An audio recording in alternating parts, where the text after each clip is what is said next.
A new ambitious climate target was set by Boris Johnson this week for the UK to have a fully green electricity grid by 2035. And that's raised once again the subject of nuclear power. And let me just take you over to the data dashboard briefly, because you can see that at the moment, 13% of our electricity right now, our power right now, is coming from nuclear. And that number is really pretty stable. Now, if he's going to meet his green target, does nuclear and the stability of generation that it gives need to be part of the mix? Donner-ker, I'll put that question straight to you.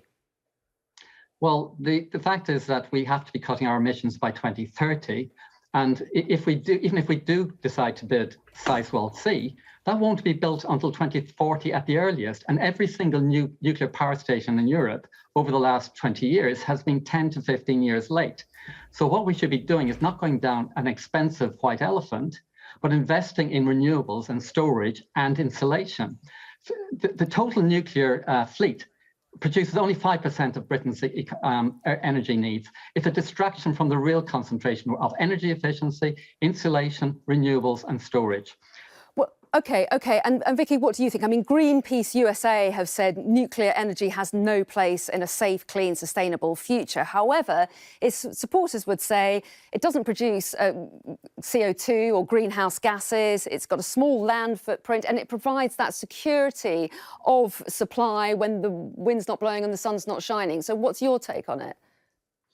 I think we have been relying a bit on nuclear, and the fact that if we leave things as they are, and if we weren't building Hinkley Point, for example, or we weren't thinking of perhaps having Sizewell C nuclear power station in prospect, then we would be probably seeing the nuclear contribution reduced very significantly over the next few years.